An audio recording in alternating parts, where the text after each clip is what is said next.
Olympics. That's a word we often associate with any and all matter of events just to make them sound a bit, well, larger than life. But that's true, isn't it?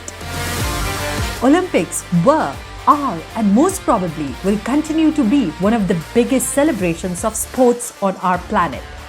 So great is the scale that athletes from around the world wait for years, sometimes even decades, before they get a chance to wear their national colors and what can be argued to be the world's biggest stage. Hello and welcome to New India Junction. I'm Richa Devedi, and today let's look at the swiftly approaching Tokyo Olympics from India's perspective. When it comes to representation, India has always put immense stress on the contingents it sends to the Olympics, not from a performance point of view, but simply to allow the maximum number of athletes a shot at realizing their dreams.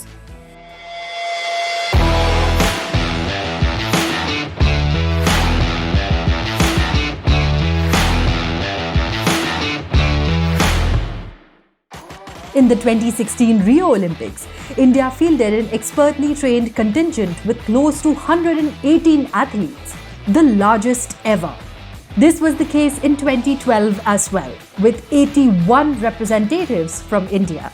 This year, for the Tokyo Olympics, India is expected to repeat this feat with the largest ever contingent. Moreover, in a first, the Sports Ministry has decided to not send its own delegation so that the maximum number of players and support staff can avail their spot.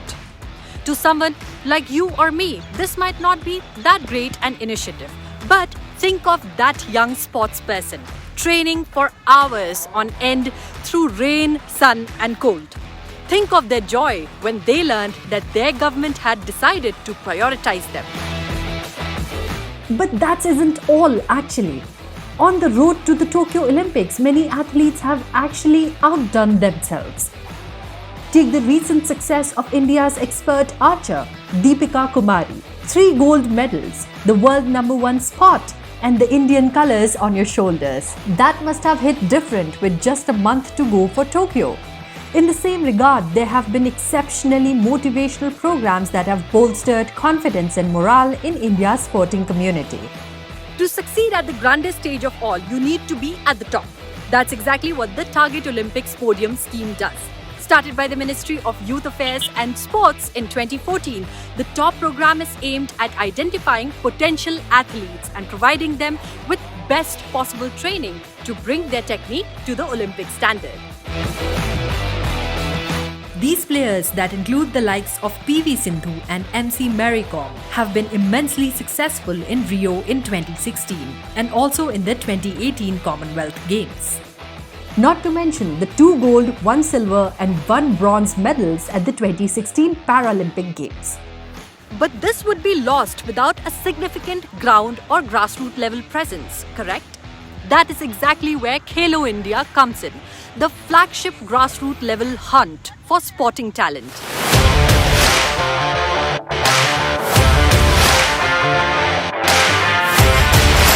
Through the Khelo India Youth Games, the school format and even the university format, unrecognized talent, or as one might say, untapped talent, is provided a platform to excel. Launched by Prime Minister Narendra Modi, the first Khelo India School Games have now developed into a complete ecosystem aimed towards recognizing, celebrating and maintaining the sports culture in India. The results are already appearing. Take the example of Sajan Prakash, the young and humble swimmer from Idukki, Kerala, who became the first Indian ever to earn the coveted A-standard Olympic quota. But now, more and more young players are being recognized and given specialized training to prepare them for the global scenario. With the Fit India movement, this idea of physical exercise to stay fit and healthy has become ingrained within the Indian population. Moreover, it is through these initiatives that an increasingly large number of children and young adults are choosing to play or practice sports.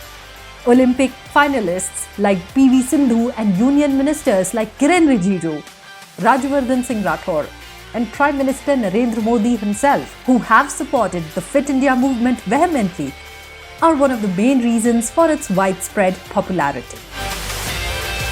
Coming back to the Tokyo Olympics, a large number of new faces have made their way into the contingent, be it the men's or women's hockey team, the swimming team, badminton team, and even shooting.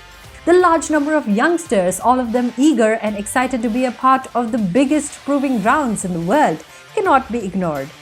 The three young sailors from Chennai, who are set to debut in Japan, serve as the best example. All of them feel that representing India at the Olympics will be a dream come true. And to think of the experience they will bring back, simply amazing. The Khelo India initiative has also gone a step further to include winter sports in the mix as well. The second National Khelo India Winter Games were held just this February, and guess where? In Jammu and Kashmir. Now, don't you think that such events are not only beneficial for the players, but also regions like Jammu and Kashmir that will definitely have world-class facilities and infra developed specially for athletes? An increasingly large number of people have also begun to take interest in sports, even if it is only by supporting them. The BCCI recently announced a 10 crore donation for the training of Olympic athletes, unlike just a decade ago, when the efforts of these sports persons were not properly recognized. The Prime Minister himself took stock of the preparations for the Tokyo Olympics and conveyed to them the support of 135 crore Indians.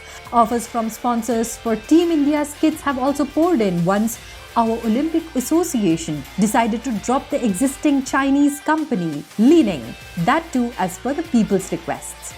The future of sports and those involved with it has become really bright over the years. And with it, India's performance at global competitions has also gotten better.